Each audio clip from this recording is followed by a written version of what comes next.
My God, we're back. Oh God, 2 weeks. I was gone for 2 weeks.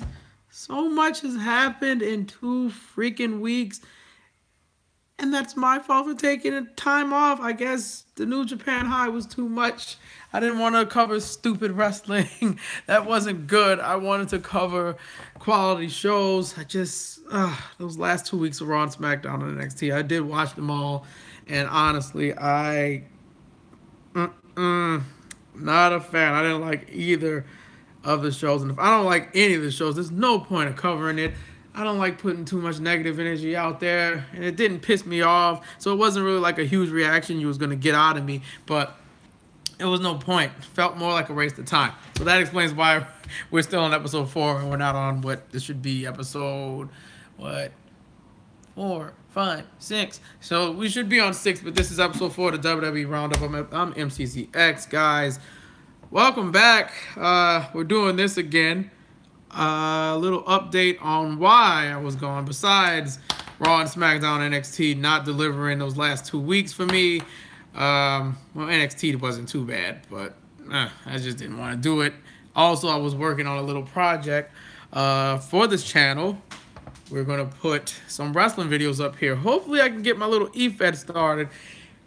And if I can't get that, I'll be doing it in Fire Pro. So it's either going to be on WWE 2K18 or Fire Pro. Expect videos for that. Hopefully, if I can get it to work, because I don't want it to just be trashy. I want to be able to do commentary over it and edit it and do all that other good stuff. But y'all aren't here for updates. You're here for the WWE Roundup. So let's get to it. Monday was Raw 25. This is 2-5. Raw 25, to be honest, to be absolutely blunt about it, to me, it wasn't a bad show. I think this is what Raw is. Raw is a segment show. It's not a wrestling show. It's segments. They delivered on that. This was full of segments and nostalgia. That's all this show was. If you was expecting wrestling, sorry, you're going to be disappointed. Unfortunately, there was only one good match on the show. The rest of the card, you could really just skip it. I don't know if it's on the Hulu version, but I know Hulu version cut most of the relevant parts out and just kept the good match, which was Miz and Reigns. I did enjoy the nostalgia because I've been watching Raw for quite some time now. Many years. How many years has it been? It ain't been 20 plus, but it's close. Maybe 18 years I've been watching Raw. And I did like the nostalgia. I liked the opening with Austin stunning McMahon and Shane. That was fun. I really like the fact that, Vince was dissing Brooklyn and that plaque that Stephanie and Shane got their father. Austin comes out and, does what Austin does. It doesn't even say anything. By the way, Vince was quite funny when he said he had heart problems, a murmur that won't go away. He's a member of AARP, which is probably true. And he lives in a retirement community. Bull crap, Vince. I don't believe that. You're too jacked to do that. Vince ate a stunner. Shane ate 2 stunners. Good. The 8-woman tag match wasn't bad. I'm glad they got time. They deserve time. It was decent match, a typical 8-woman tag match. The ending was fun, though. Sasha tapped out Alicia Fox, and then, the 4 women that win, they go celebrate in the ring. And Asuka, she just goes hell right on everyone. She beats everyone up and throws everyone out the ring. She's winning the Royal Rumble. I'm sorry, she has to. If it's not her, then I don't know who's winning that. Anyway, there's a lot of segments. There was Angle and John Cone. This where you saw Coachman, Harvey Whippleman, Brooklyn Brawler, Teddy Long, Brother Love, and then Boogeyman because worms and people like that. We cut to the Manhattan Center, and oh man, the people in the Manhattan Center got screwed, y'all. Like, they really got screwed. I hope you didn't pay any more than $20 for that ticket, because if you paid more than $25 or $50 for a ticket to the Manhattan Center show, you got screwed out of your money. To just watch Raw on a screen, with maybe one match, and not even a decent match. You had to wait too. They didn't even get a lot of matches. They got with Matt Hardy and Bray Wyatt, and they got Revival versus the Club. That's it, and the DX reunion and Undertaker, and yeah, they got screwed. They got screwed. They waited for a lot, and I think if WWE was smart, they should have just did everything at the Barclays Center instead of the Manhattan Center. I understand the nostalgia because this is where it all started. That's cool. But if you're not going to have a card there for the people waiting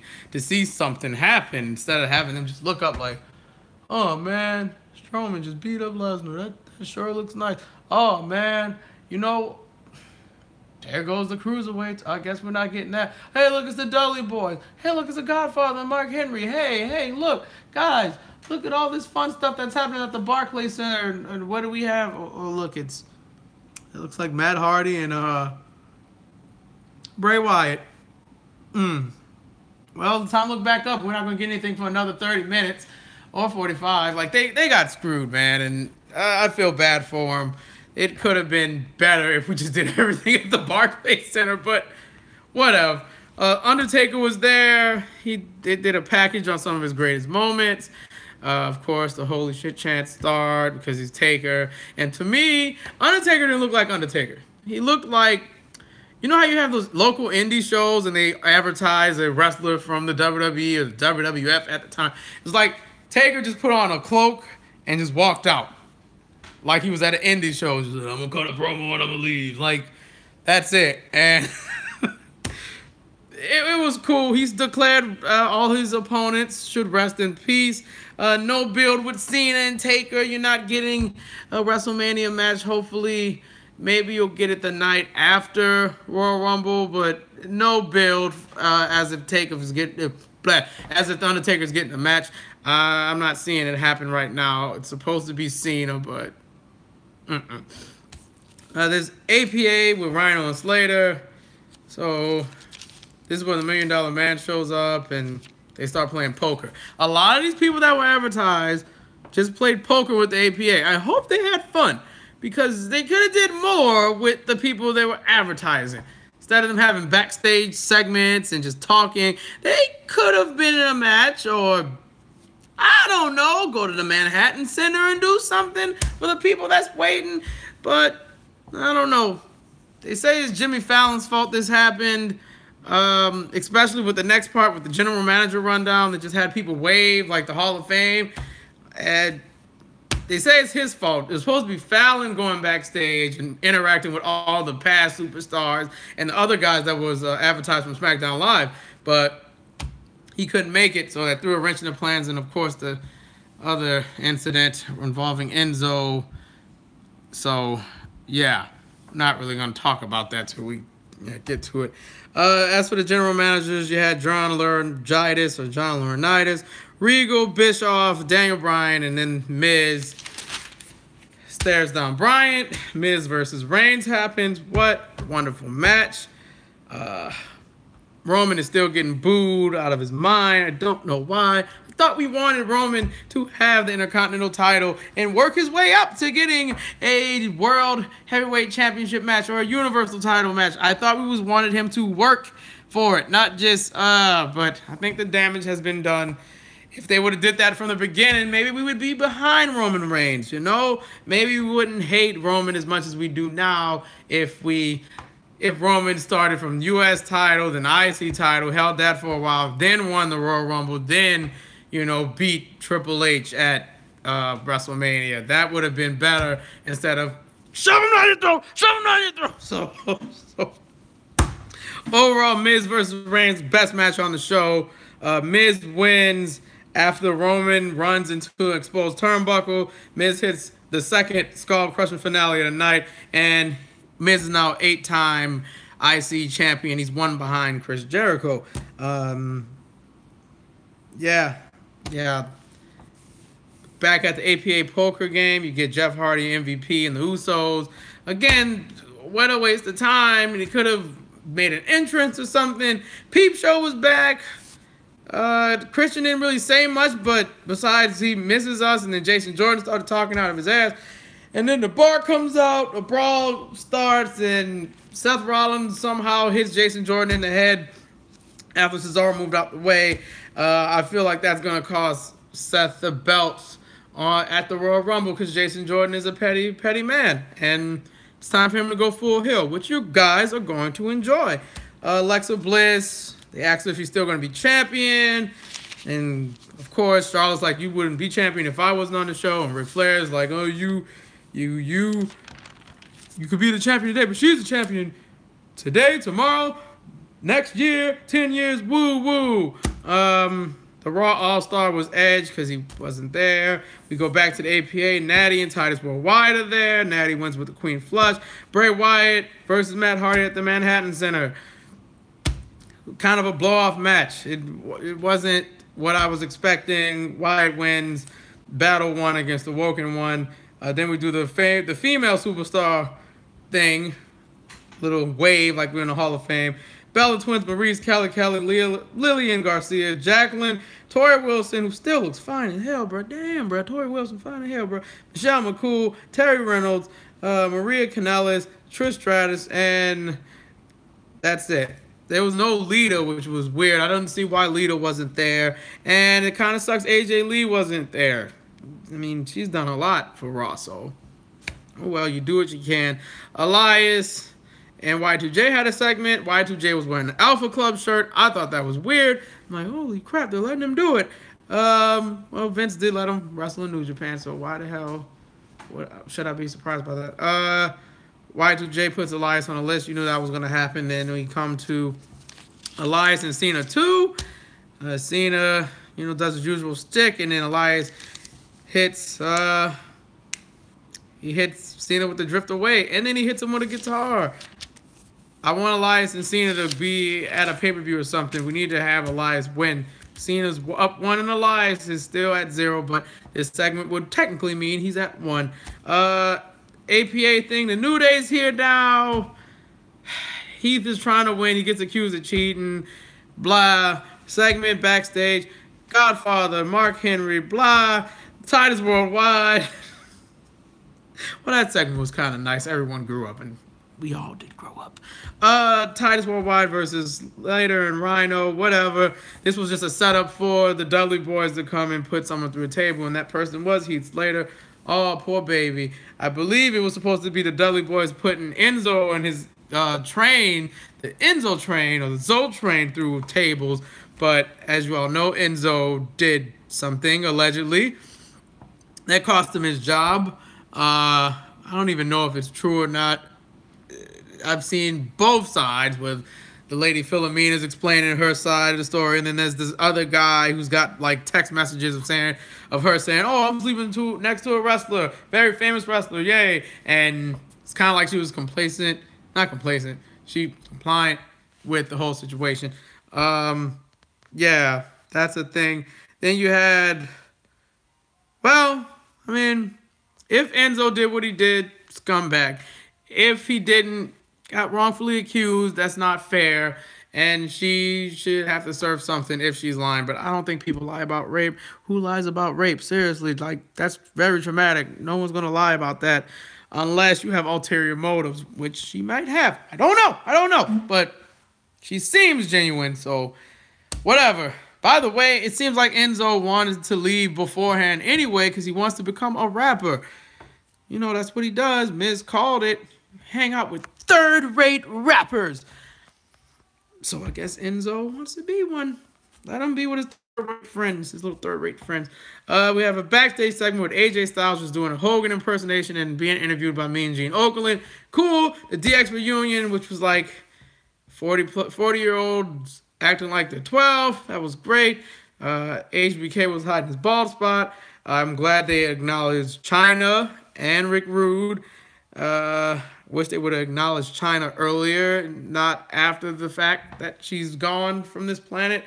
This is when you get Revival versus the Club. That was nothing. Revival gets squashed, basically. And then they took a bunch of finishes from DX and a toothpick from Scott Hall. And, yeah, Then you have the last angle, which didn't make a lick of sense. You had all these people who you advertise on the show. They come out to be lumberjacks, and they do nothing because Kane's there, Strowman's there, Lesnar comes down, and there's just a brawl. Kane gets taken out by Strowman. Kane also gets taken out by Strowman, and then Lesnar gets taken out by Strowman. The end. The end. Strowman puts him through a table. That was Raw 25. The whole show's just segments, and that's what it does well. They set up good stories sometimes, but man, if you wanted this to be a wrestling show, if I was grading it off of wrestling, this is getting a D, because you only had one good match and the rest was just blow-offs. But as a show as a whole, B+. SmackDown Live, honestly, I ain't feel it. This was boring too. I'm expecting things to get better after the Rumble, and I think the problem with SmackDown Live is we have AJ Styles, who's the champ, and on top of that, we have people that's not on his level challenging for his title, and it's boring. It's just boring. Like the Sami Kevin Owens thing is boring. Like I'm not feeling the yep movement. It's quite trash. If it's not leading to Daniel Bryan coming back to wrestle, this is pointless. I don't need someone to be like for Daniel Bryan, you know? Like, just leave it alone. If he's not coming back, then don't tease it. Styles versus Sami was the best show, the best match on the show. Sami won a match with the Blue Thunder Bomb. And here's my question to you guys. Should Sami heel Sami, you start using the Blue Thunder Bomb as his finisher instead of the Haluva Kick? Haluva Kick is great. That Blue Thunder Bomb is beautiful. It's freaking glorious. Kevin Owens is injured, which is explaining why he tapped out so quick to AJ Styles. In the match, Chad Gable is still money. He had a match with Jey Uso, one with a Chaos Theory. Orton, RKO'd Corbin and Nakamura out of nowhere. Naomi and Liv Morgan was okay. They did the typical Raw thing at the end. Then you had Rude and the New Day, which was forgettable, in which the baby faces won. That was SmackDown Live. I just was on autopilot throughout that entire show. I don't know why SmackDown's writing is getting so freaking trash, man. I wish it would, pick up the pace and get back to how it used to be when it first started up. NXT. So we have 3 squash matches. No Way Jose's back. He beat Cesar Bonomi or whatever with the pop-up punch. Cool. AOP squashed some guys to send a message to Undisputed Era. Cool. Then we have Bianca Belair, who's also money. Freaking love her. Defeats Latoya Alsop. Or Luscious Latoya, I think that's what her name is on the indies. But Bianca's money. Can't wait for that. We have Ember and Shayna Baszler. They have like a sit-down interview. Kind of the same style as Samoa Joe and Nakamura when he was there. And when he first was there. Can someone make Ember Moon not sound like a robot? Like, I'm not trying to diss her wrestling ability, but her promos, or just the way she talks, it's weird. It's like, I'm going to do something about this. We have a honor code in the NXT Women's Division, and you don't respect the honor code. You tried to break Dakota Kai's arm.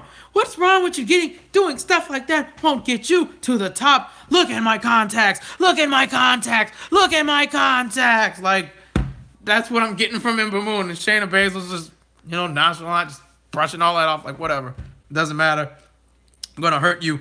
And despite Ember's robotic responses, that interview made me very uncomfortable because I know what Shayna Baszler is capable of, and I feel like she's gonna beat the living hell out of Ember Moon or injure her, and I'm like excited because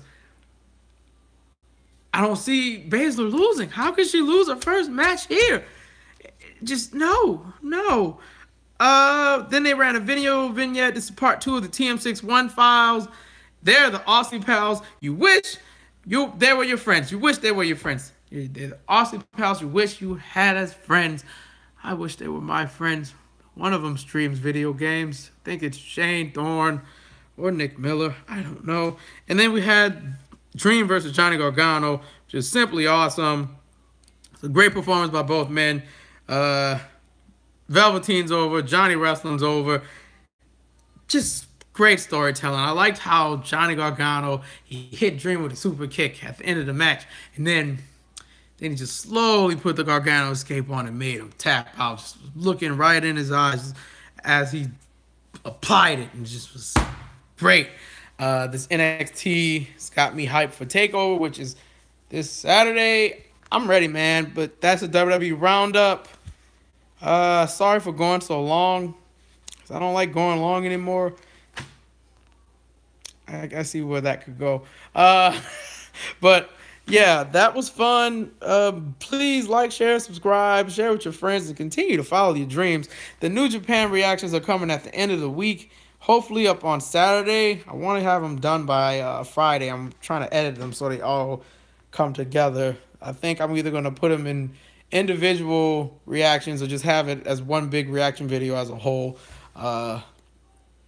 I might do that. I don't know. But that's it. I'm MCZX. Thank you for watching when you watch this. And see you later.